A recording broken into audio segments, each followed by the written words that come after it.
This is Lisa, and this is the first part of task 50. We're going to be doing a dental cleaning on a patient here. So I have everything all set up for our patient for the dental procedure, and so I can go through the instruments here and let you know what I have.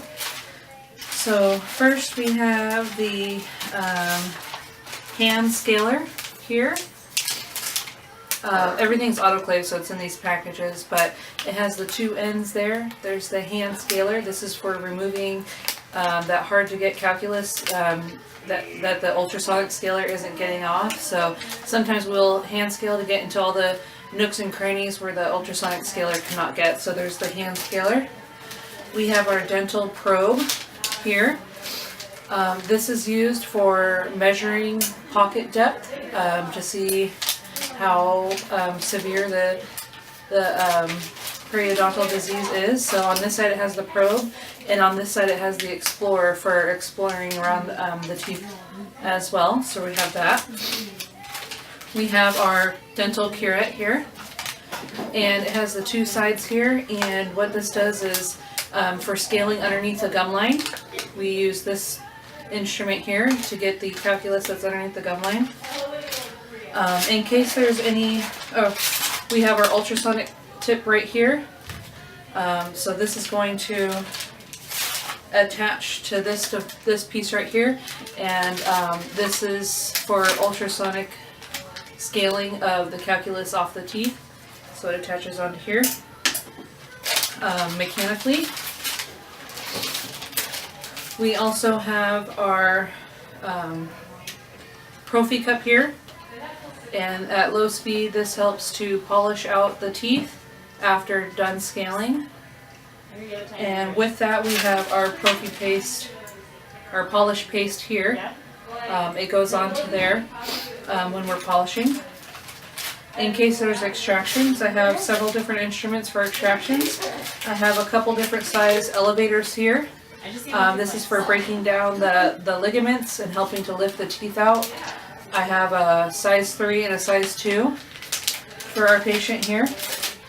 We have a suture pack here. This is in case there's any type of suturing that needs to happen after the extractions. So here's this, and along with that, I also have a blade if needed, and then suture material, 4/0 suture material.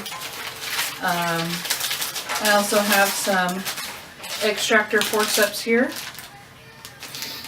For extracting the teeth, and then a molt here for lifting up the gum line. And I'm just going to grab our calculus remover forceps are right here. This is for this is my favorite instrument of all, because if there's big chunks of calculus, you can just chunk them off. They come right off. So there's that there. And then for safety wise, we have a couple of different things to help us here. First of all, you always want to wear gloves. So I have the gloves here. This is to keep any bacteria from, first of all, going to the patient, and then also from entering us as well, because there's all kinds of bacteria inside the mouth, and so the gloves help to protect us and the patient. We also have eye protection here, and mouth and nose protection. This is because when we're drilling, doing the ultrasonic scaling, or anything else in the dental procedure, debris, bacteria is just flying right into our faces, since our faces are so close to the patient.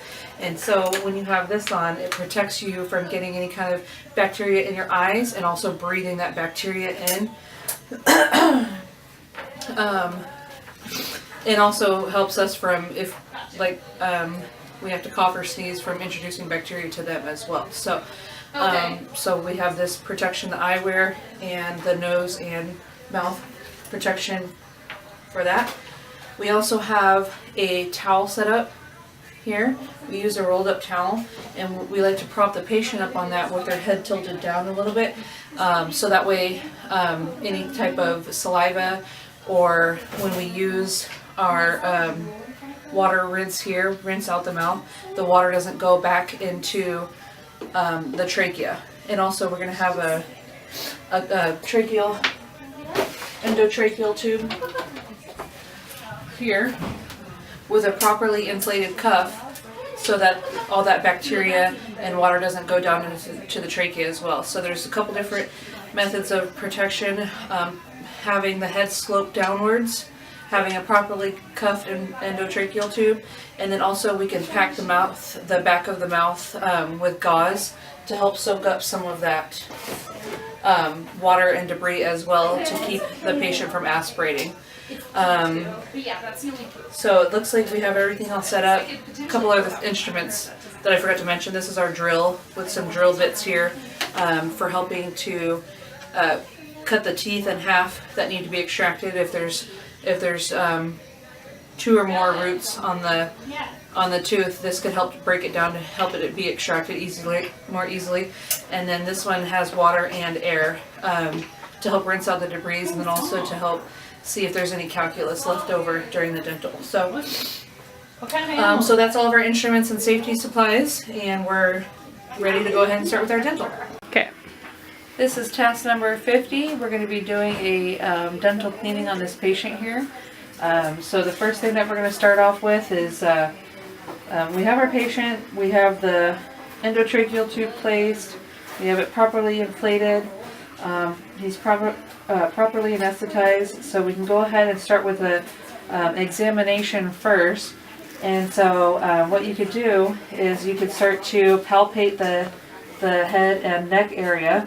It's good to feel the salivary glands and then also the lymph nodes to make sure they're not swollen or anything, which they aren't. They feel normal. They're not firm, like super firm or anything. So those feel good. You can check the ears. They look free. They don't look like they're infected. They're not red or inflamed or have a lot of discharge or anything. We could check the eyes. There's no excessive discharge from the eyes. No swelling from, it doesn't seem like there's any excessive pressure or swelling coming from behind the eye or anything. No redness or swelling there. So the mouth or the nose is free and clear of any type of discharge. So now we can move inside the mouth.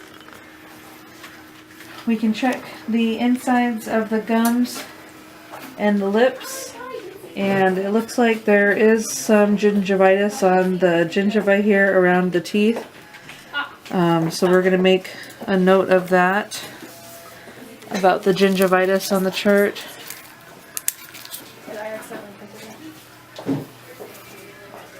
And then it looks like there's also some hair in the canine tooth right there. But besides the gingivitis, everything else looks normal on this side. I don't see any lesions. I don't see any growths. I don't see any polyps. I'll look back here too. That one also, there's just the gingivitis here. No pulps or lesions on that side either. So now I can examine the tongue. There's just some debris there. I don't see any lesions or growths on the tongue. It's a normal color. There's no swelling. And I can look in the back into the pharynx area. The tonsils are normal color and size, as well as the rest of the pharynx area. I don't see any growths. I don't see any swelling. Under the tongue looks good too. The hard palate here, there's no growths, no swelling. Nothing that looks abnormal. Back here, same. I don't see any lesions. I don't see any inflammation there. Okay, so now we can start looking at the teeth more. The teeth look pretty worn. This one, this one, this one, they all look pretty worn, so we're going to mark that on the chart later. And there is, like I said, the gingivitis around the teeth. I don't see, here, let's see back here on this side. Same thing, the teeth are all pretty worn. This dog probably chews on rocks or something. These incisors are all worn down. It looks like there's pulp exposure on each of these incisors, and these ones as well. There's some pulp exposure there too, so we're going to make notes of all of that when we do our charting. And I don't see any retained deciduous teeth. Nothing retained on either side. This one we're going to mention to the doctor because I don't know if that's fractured or worn. So what is that one? That's that one right there. So that's 101, 2, 3, 4, 5, 6, 7, 107. So we'll mark that on our chart here so we don't forget.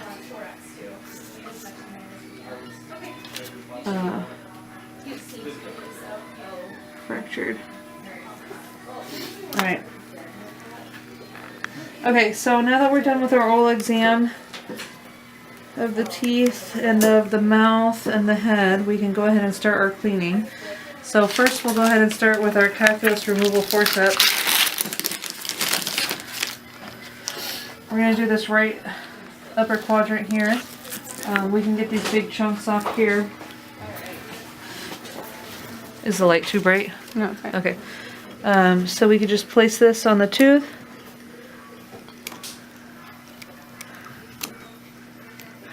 And just chunk those right off there.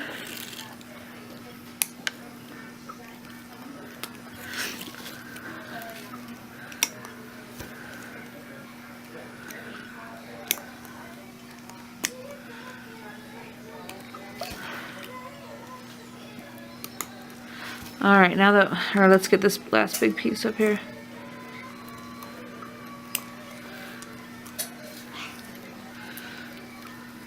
I think this is just...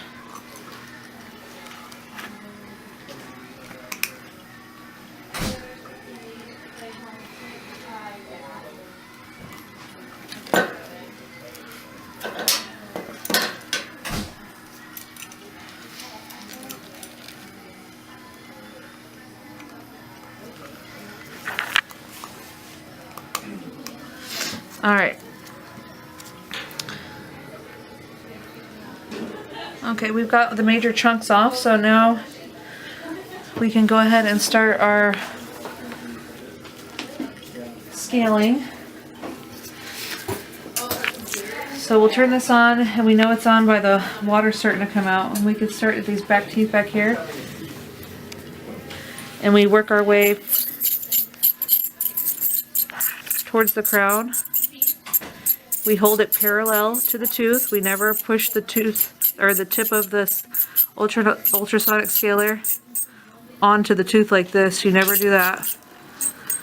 We never keep it in contact with the tooth for longer than 10 to 15 seconds because it can cause thermal burning and etching into the tooth. So we hold it parallel. We touch it very lightly. You don't press too hard.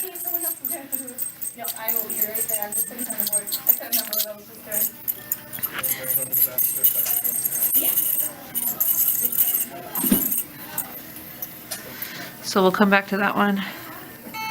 I'm actually going to go ahead and place my gauze in the back of the mouth because I can see the water building up. So we'll push that back there and then begin again. So very light touches, overlapping strokes on each tooth.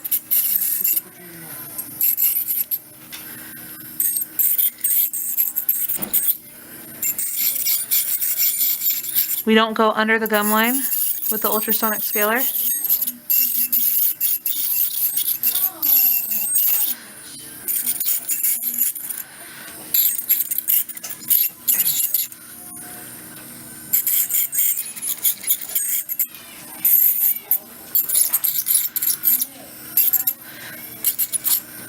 I'm gonna come back. This one I might have to use my hand scaler for, because it has some persistent calculus on there. Alright, Chipper. Better be Chipper. We're filming. I'm so sorry. And I can't step out.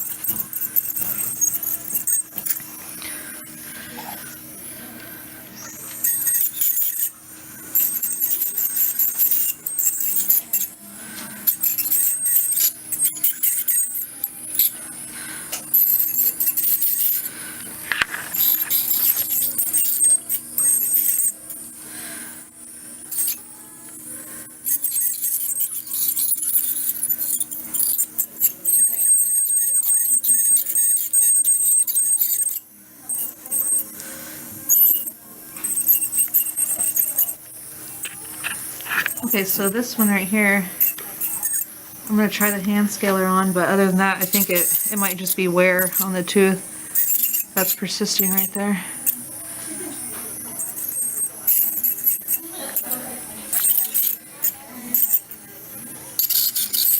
Okay, so now that we're done scaling, I'll go ahead and get my hand scaler and see if I can get the stuff off of this tooth.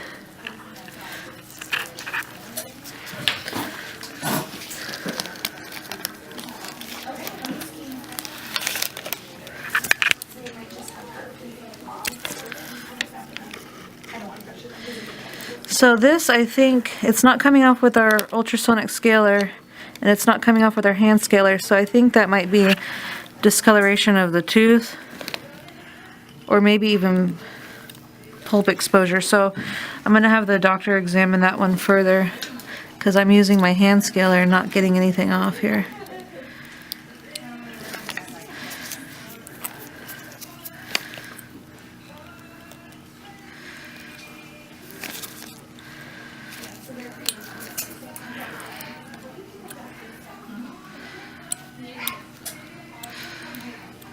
Okay.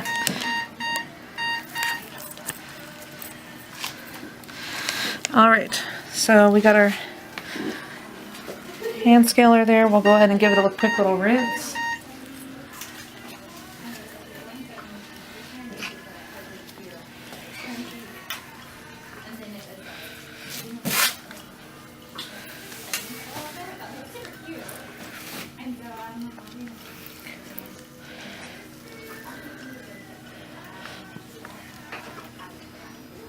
And I'll go ahead and grab my curette and get underneath the gum line.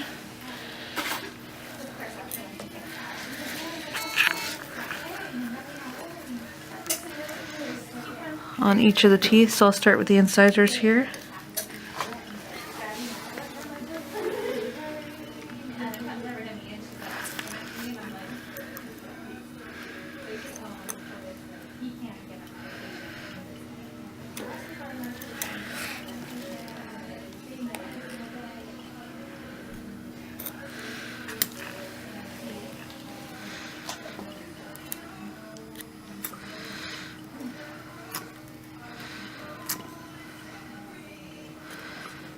There's some persistent calculus right there.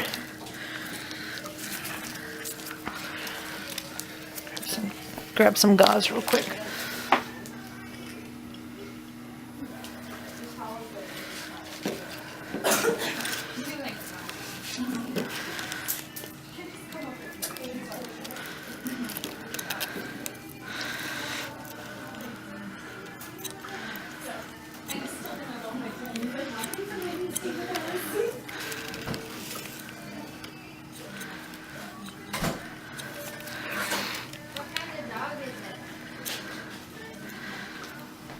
Is it for the split?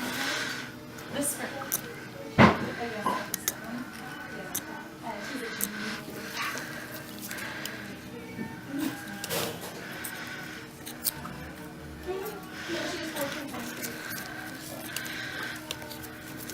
Oh wait, oh no, you're talking about that one. I'm talking about baby. I'm talking about baby. All right.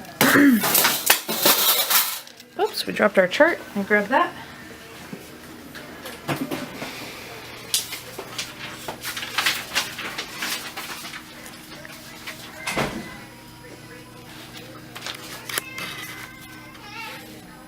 Okay, so I'll give it one more little rinse. And it looks like our gingivitis is pretty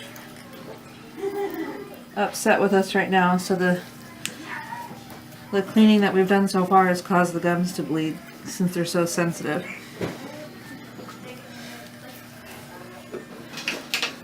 Okay, so we'll do a polish. So for that, we're going to use our Profi cup here. Grab a liberal amount of the polish.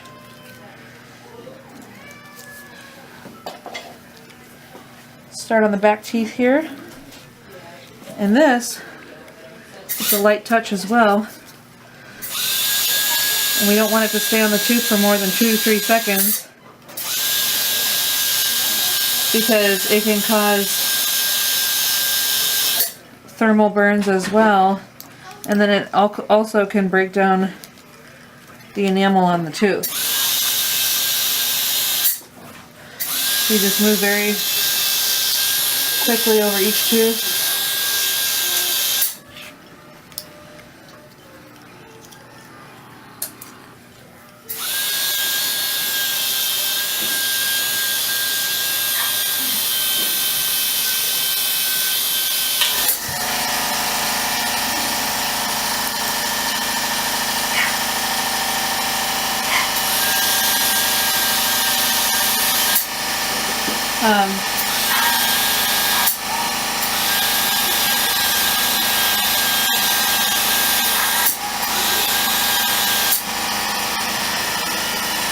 Alright, so we'll give another rinse.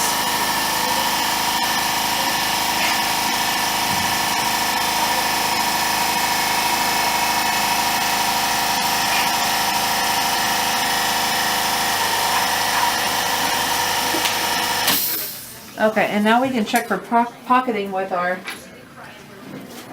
probe right here. Now that the teeth are all clean. So what I'll do is I'll run this along the gum line of each tooth.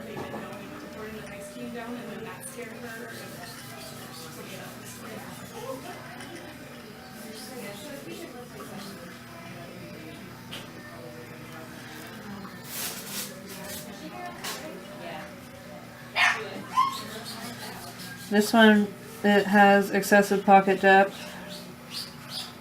Not too bad though.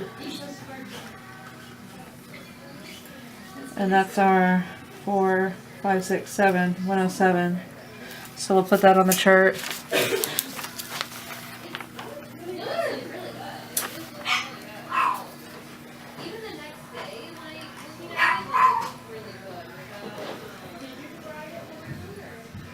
Our canine right here has some pocket depth too.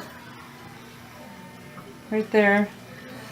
So we'll mark that. That's our 104. It also has, I don't know if that's a resorptive lesion or wearing of the teeth right there. So I'm going to mark that so the doctor can look at it. I think it's wear.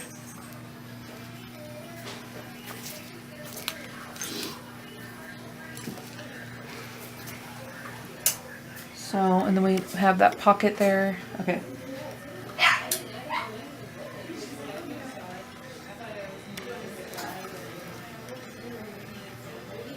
Okay, the rest of them don't seem to have. I'll go on the back of the tooth too. Yeah, there's pocketing right there on the back.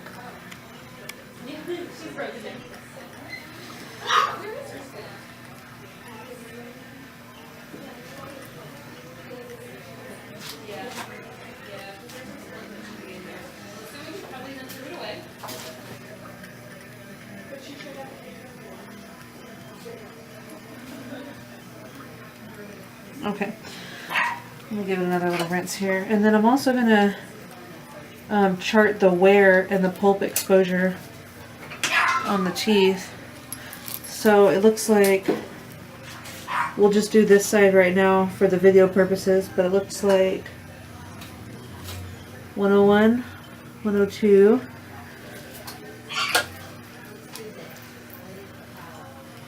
103.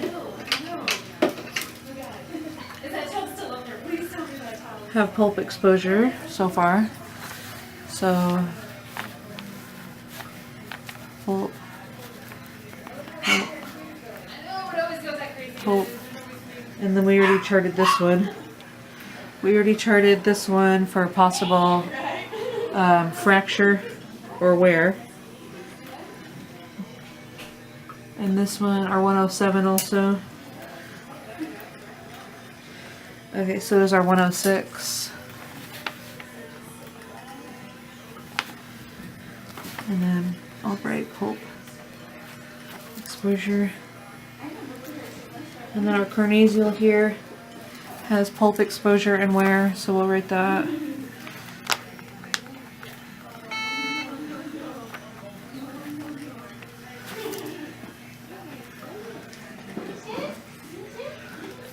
Let me check these little back ones back here.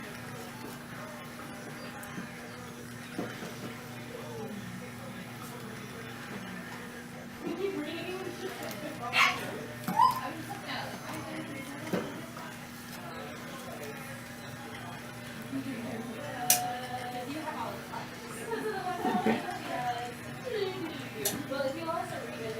And then I am going to scale that one back there also. Way in the back here.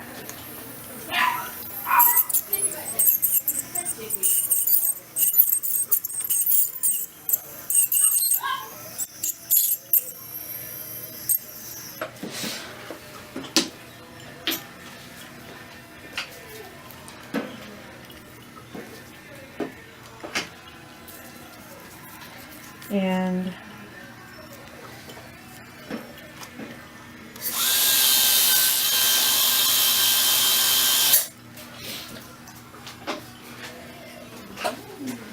polish it, and I'll rinse it off and then check it real quick.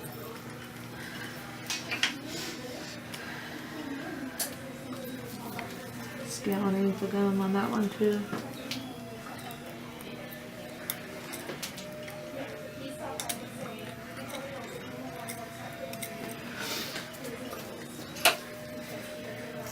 Whew.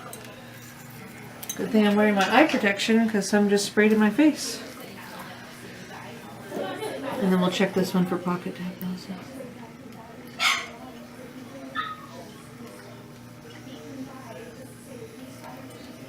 It doesn't seem like there's excessive pocket depth on that one. Or anywhere. Okay, so I think we have this side all charted here with the wear, the pulp exposure, the pocketing, the gingivitis is all charted on this side here. So we'll give one little final rinse here.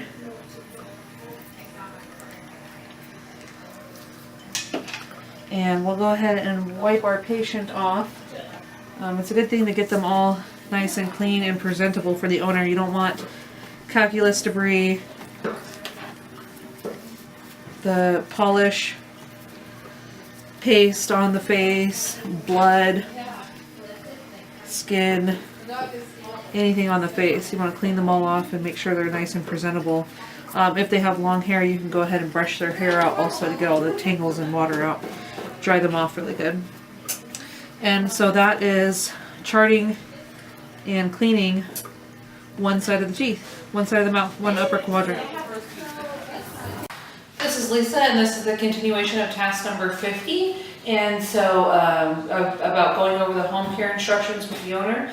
And I just want to note that my certificate is in the background here, displayed on site here at Ridge Top Animal Hospital. So we just finished our dental cleaning, and there ended up being one extraction. It was that tooth that was discolored and worn down, and I couldn't tell if it was a fracture or wearing, but it turned out that it was a dead tooth and it needed to be extracted, so the doctor went ahead and pulled that one tooth. So as far as the discharge instructions go, we always warn them of the anesthetic effects that could last after the procedure, so we always let them know that the patient is probably going to be groggy, sleepy, not really wanting to eat very much until those anesthesia medications wear off. And so we tell them to keep them confined, close to them, no stairs, high places, anything like that they can fall off of. Keep them kind of close, no rough play, running, jumping, things like that until they heal up. And so here's the instructions that I wrote up here. They're for the owner, and we print out two. We have the owner sign one and date one, and then we keep that copy, and then we give them a copy as well too. So on here it tells them when to start feeding. So we usually tell them to start feeding probably about 8 hours after the surgery, usually like half of a meal, that way that they're not very nauseous or might aspirate from vomiting if they eat too much or whatnot. So we tell them just to give like half of a meal and then resume back to normal the next day. And like I said, because of their limited coordination from the anesthetic effects, we usually have them confine the animal to a small space and monitor them closely for the next 24 hours or so. Like I said, we discourage any rough play, running, jumping, things like that.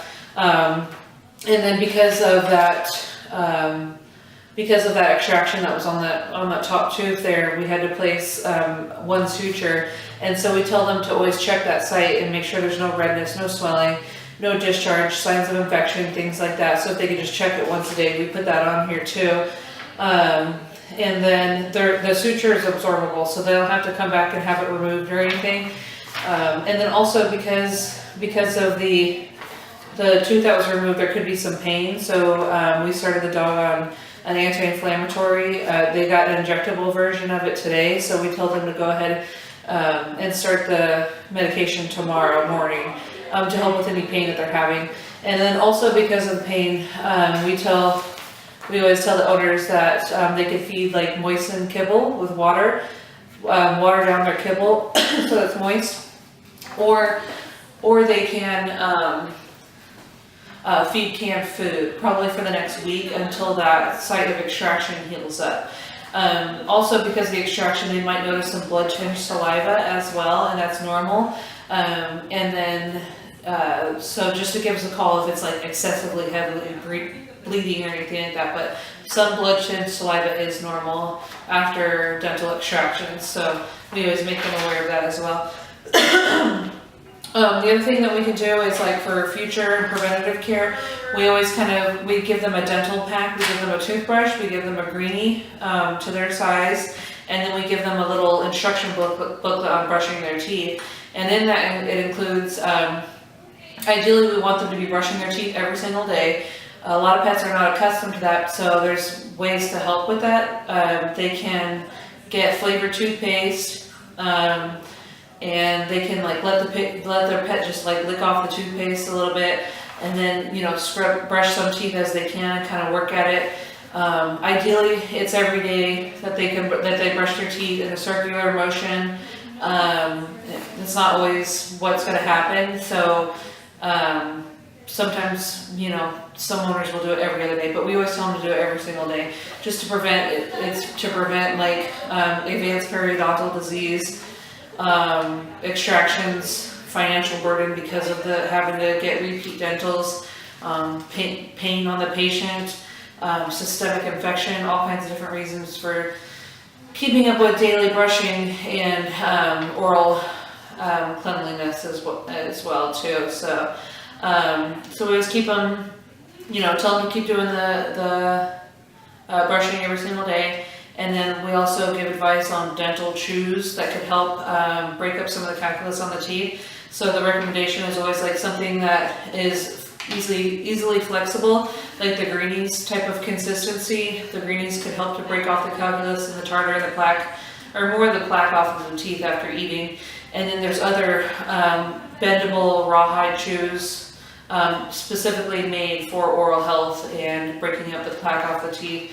That they can buy if to help there too with the chews. There's also different toys. There's like the Kong toys. There's the push and pull toys, the Buddha toys. We always recommend those to help to break the plaque off of the teeth also. So there's a few different recommendations as far as like chews, home care, daily home care as far as brushing. There's also specific diets that are tailored towards helping to remove the plaque off the teeth. There's a prescription one, I think it's called TD, and I think that Science Diet has a diet as well to help with oral health as well. And then I think that's pretty much it. There's, like I said, the different toys, chews, diet. They can do like chlorhexidine rinses, and there's also an additive that you can add to water too to help with the plaque buildup on their teeth as well. So that's basically the go-home instructions, briefly reviewing the anesthetic effects, helping or watching out for the suture site, and then continue like the feeding, the soft food, and then home care instructions as far as the brushing, the dental chews, and the toys. And that's it. This is the continuation of task number 50. This is going to be going through the discussion portion of the task. So to start off with, I have a canine mouth model here. And so on this, some of the teeth are broken, but we first will start out with our incisors, which we have 6 of each on the bottom and the top on this model. And then we have our canines, 2 on the top and then 2 on the bottom of each side. So here's your canines. And then on the top, you have your premolars, which is this one, this one, this one, this one, this one, premolars. And then you have your 2 molars in the back, these 2 little guys here. This one, and then this one back here. On the bottom, like I said, you have your incisors in the front, your canine, then you have your 3 premolars on the bottom, and then you have your 3 molars in the back. So on the top, there's the 2 molars, and on the bottom, there's the 3 molars. And so that is the different types of teeth in the mouth. There's also different surfaces of the teeth. So I have this one right here, which is a little bit easier to demonstrate. But on this surface, let's see here. On this surface right here, going towards the front of the mouth, that is your mesial surface. All these front surfaces are mesial. And then anything facing the back of the mouth, back here, is all the distal surface. So on this, right here, on here, back here, that's all the distal. Then you have your buccal surface. I don't know if I'm saying that correctly. Buccal, buccal. It's this surface right here, facing the gums, or facing the cheeks, your buccal surface. And then you have your labial surface, which is this surface right here facing the lips. And then you have your lingual surface, which is this one facing the inside towards the tongue, or touching the tongue. That's your lingual. And then you have your occlusal surface, which is the top of the crown. The very top, that's your occlusal surface. Right here on the top occlusal. And I think that's all the location, or let's see, so you have your distal, mesial, lingual, buccal, occlusal. And that's the surfaces of the teeth. And then so I also have a list here of the dental formula for cats and dogs and puppies and kittens. I just want to show in my notes here. This is my notes that I take for my dentistry class where I wrote it down. So the puppy formula is 3 incisors, 3 by 3 incisors, 1 by 1 canine, 3 by 3 premolars, equaling 28 teeth. And then I also have the ages of when those erupt here. Okay, adult teeth is 2 times 3 by 3 incisors, 1 by 1 canine, 4 by 4 premolars, and then 2 by 3 molars. That's because they have the two molars at the top and then the 3 molars at the bottom, equaling 42 teeth. And it also says what each of these, what all the purposes of each of these teeth are as well. For the cat, I have here. And so for the kitten, it's 2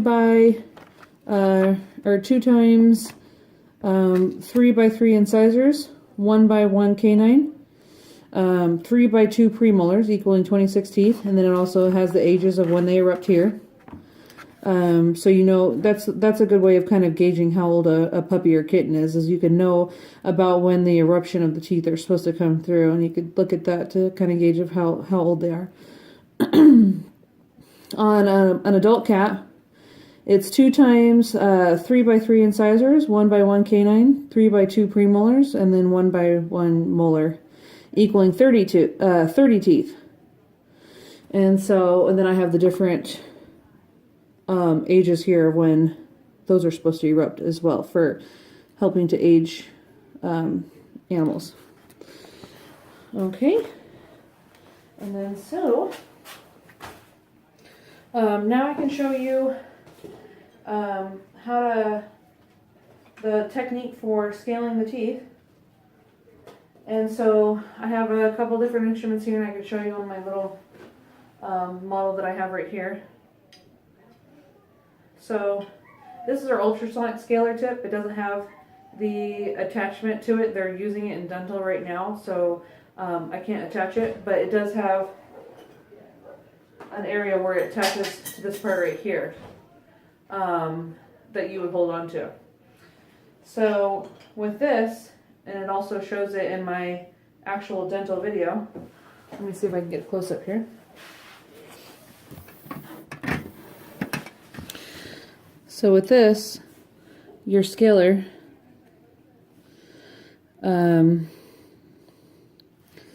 see if I can get it good without it being blurry. Okay, so you touch it, the parallel portion of it, to the tooth. As much as you want to, you don't touch the tip of it to the tooth. Never this. Only parallel to the tooth on all surfaces. You start it towards the root, and you work your way up to the crown. Scaling, moving constantly. You don't want to keep it on the tooth for too long. It can cause mechanical etching in the teeth and thermal burning. So if there's a big old piece of calculus, you can take your calculus remover forceps and chunk it off if you can. That way you're not constantly scaling, trying to get that big piece of calculus off of there. If it's something that the calculus remover forceps can't chunk off, move on to the next tooth. Give this one a break if there's a big piece of calculus on it. Move on to the next. Do your parallel scaling. Hold the scaler parallel to the tooth. Move on to the next. Up and down. And then after you finish all these, you can come back to that big old chunk.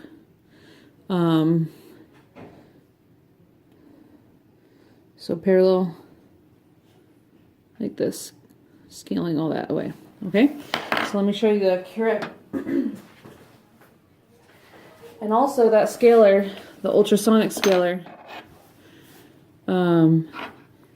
is for only above the gum line. Don't go underneath the gum line.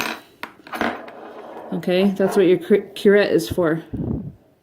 So your curette is where you can get, try to get this in focus. Focus.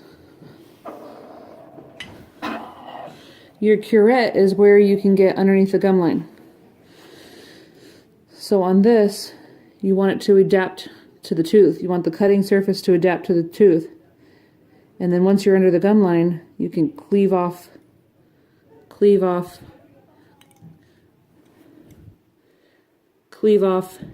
get under that gum line, use that cutting edge, and adapt it to the tooth and cleave off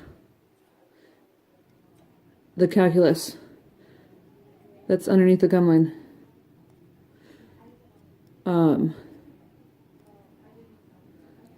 Because you just don't want to clean the stuff that's above the gum line. That's not a thorough dental cleaning.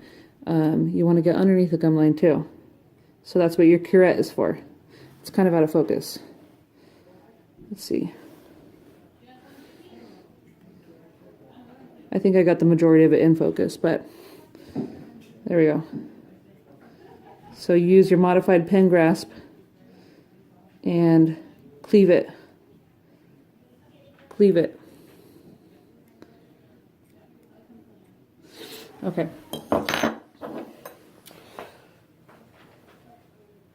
Okay, so the next portion is talking about dental radiographs. So dental radiographs are really important because I can use my model here for several different reasons. One of them being is you can help to stage the level of the periodontal disease. And you can't always tell that from just the above the gum.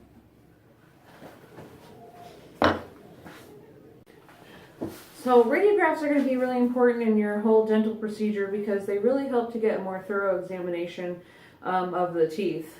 Not all the story is told on the top surface of the tooth, the portion that you can see.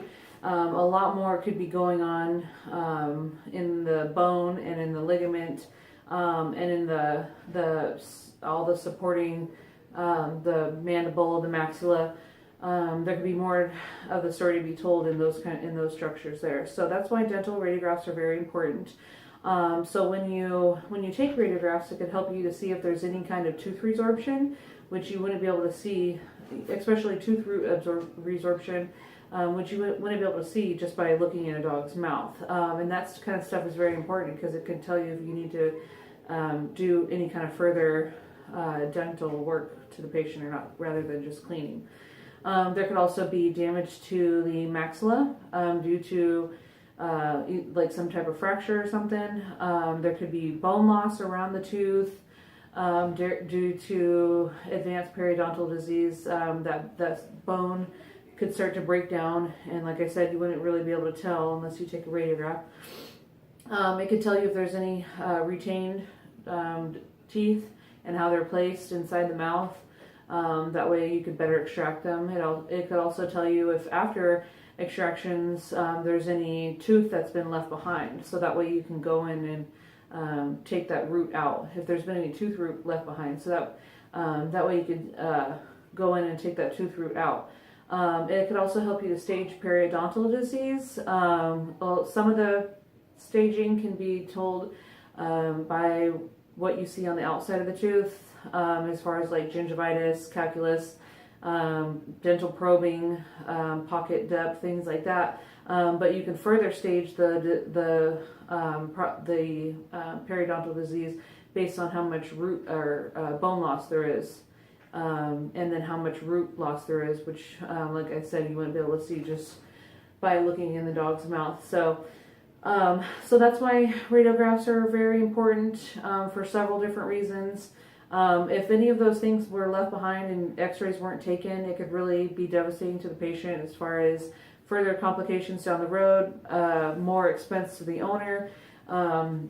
So it's just really good to have that diagnostic tool. It could also tell if there's like say there seems to be a problem with the teeth, as far as like eating, the patient doesn't really want to eat or they seem painful.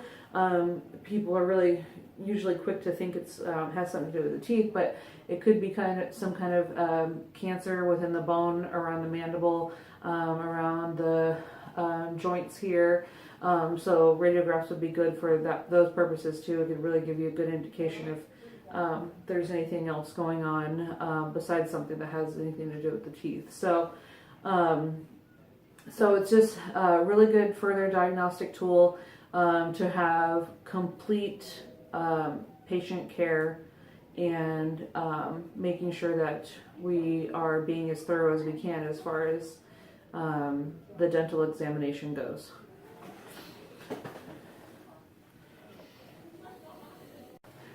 So now we can start to describe different conditions with the teeth that is common in veterinary medicine that you might see. It's good to be familiar with. That way you can kind of know what's going on and help the doctor out as far as taking care of the patient as a whole when you complete your oral examination. And just having this knowledge will help the patient as a whole with their health. So one of the main things that you're going to see when you're performing a dental, of course, is calculus buildup. So what that is basically the mineralized ending of plaque buildup. And plaque buildup is basically, in short, bacteria that has filmed or started to film and adhere to the teeth. So from a couple different sources, I read that it takes several hours or so for plaque to begin to form its film on the teeth, and then at this point the plaque could be brushed away. It's when it starts to form into calculus, which is once it's mixed with calcium, it hardens and it adheres very strongly to the teeth. And so that's usually when the dental comes in, dental cleaning in a veterinary hospital comes in, because we have to use our tools in order to get the calculus buildup off of there. So with a combination of this bacteria and mineralized calculus on the tooth becomes a problem after it starts to build up over time. And then what it causes is periodontal disease. So periodontal disease is the loss of the supporting structures around the tooth. So let's like your ligament, your alveolar bone, the gums, things like that all become affected by this calculus bacteria plaque buildup on the tooth. So what you'll see gingivitis. It starts a systemic inflammation response within the body, trying to fight this bacteria buildup on the tooth. So you'll see gingivitis. You'll see the gums starting to recede away as we progress further into periodontal disease. The gums will start to recede away from the tooth, and that's where dental probing comes in, because it'll start to form a pocket in the sulcus of the tooth. So your gum will start to recede, they'll become inflamed, they'll become angry, red, and then as you progress further in the periodontal disease, you'll start to see bone loss in the bones surrounding the tooth, which can become very painful. All of this progression of periodontal disease is very painful for the patient. It can make them not want to eat. It can cause systemic infection within the body. If it gets into the bloodstream, it can start to affect the kidneys and the liver, causing all kinds of problems. So that's why it's good to catch this early and keep up on your pet's dental health, because it can avoid these kinds of issues as far as bone loss, gingivitis, bad breath, systemic infection, and other issues as well. So also as the periodontal disease progresses, it can cause other problems. One of those is the oral nasal fistula. So that the oral nasal fistula can be caused by periodontal disease, or it could be caused so when there's bone loss around the tooth, it can cause a hole within the top portion of the mouth into the respiratory or nasal passages of the pet. And so when there's this kind of communication between the oral cavity and the nasal cavity, it allows things that aren't supposed to be into the respiratory tract, such as food, oral liquids that are not supposed to be in there. It allows bacteria into the respiratory tract, and this can cause problems such as chronic sneezing, rhinitis, and then it could progress further into pneumonia. So that's why it's really good to avoid this periodontal disease, to avoid oral nasal fistulas as well. The other thing that can happen that you'll see commonly is fractured teeth. There's several different types of fractures. I have a chart right here with several of the different fractures that can happen with teeth. Some of them involve root exposure, and some of them don't. Usually they're pretty painful conditions. You're also going to want to get dental radiographs if you see any signs of fracture, to be able to get a complete assessment of how bad the fracture is. So if there is root exposure, that is going, or pulp exposure, that's going to allow access to the inside of the tooth, and also to systemic infection of the body. So what can happen is once there's that pulp exposure, the bacteria can get to the inside of the tooth, travel down to the root of the tooth, and once the bacteria has nowhere to go, it starts to form an abscess near the root of the tooth. So sometimes you'll see swelling around the eye or on the face somewhere.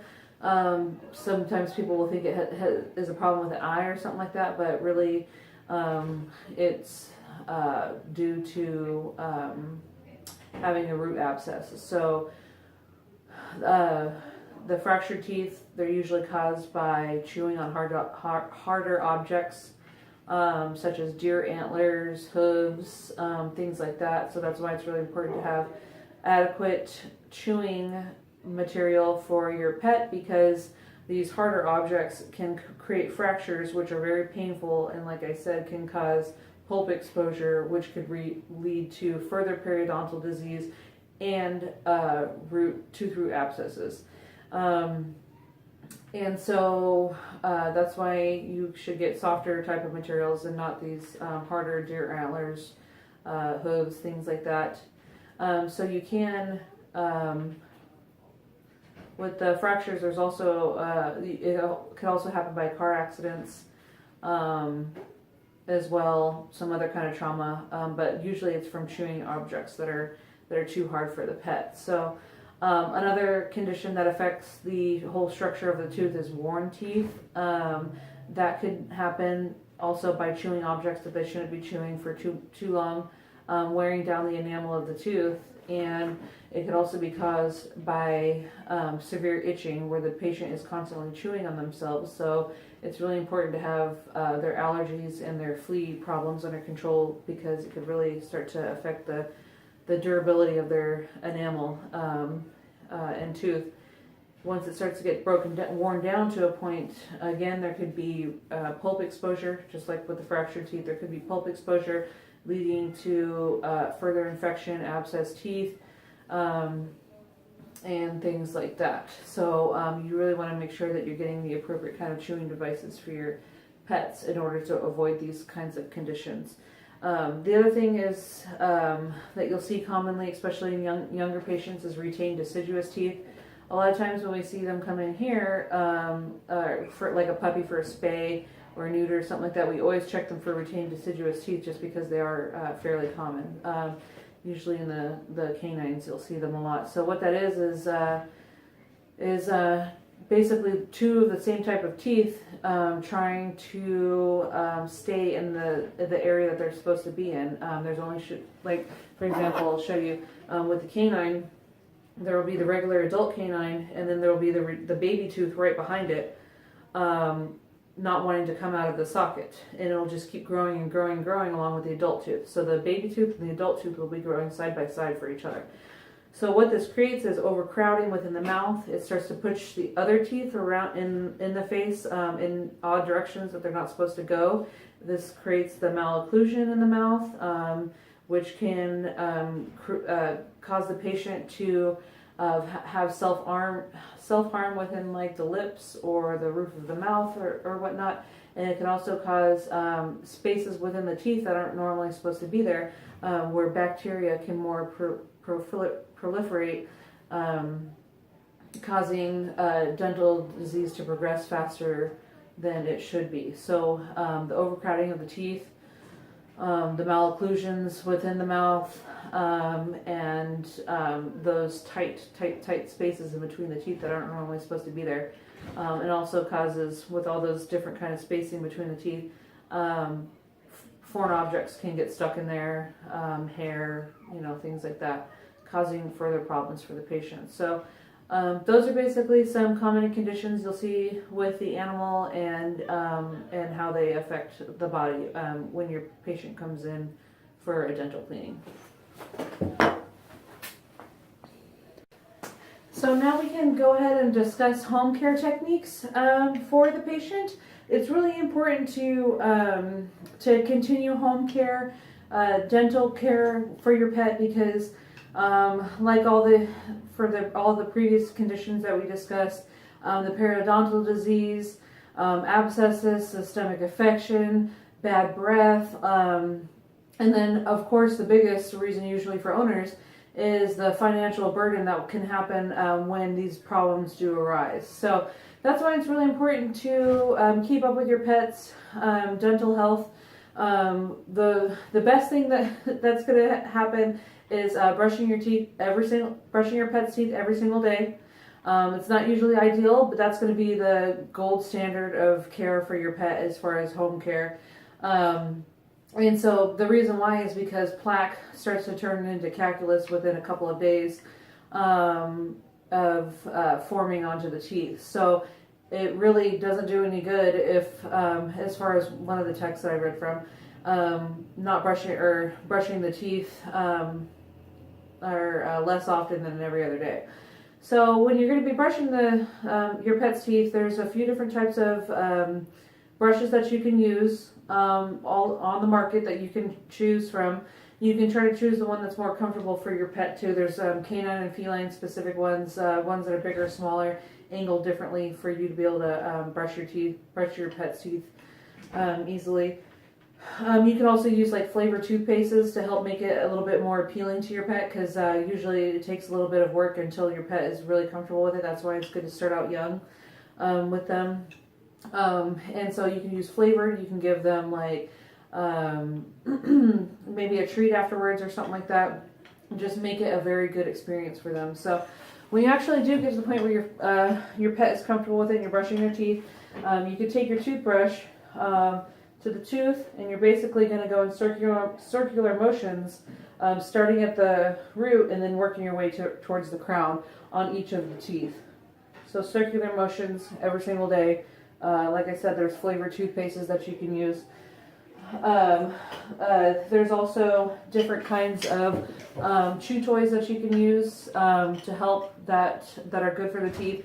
That won't fracture or break them, such as like deer antlers, things like that could fracture or break the teeth, causing further problems. Kong toys are really good. They're soft. They're usually pretty durable. You can get greeny things to chew on, which also promote good dental health, helping to kind of break up calculus a little bit off of the teeth. So greeny chews, Kong toys. There's also different kinds of food that help to promote good dental health, as far as like restricting the amount of bacteria or breaking up the bacteria. There's several different prescription types of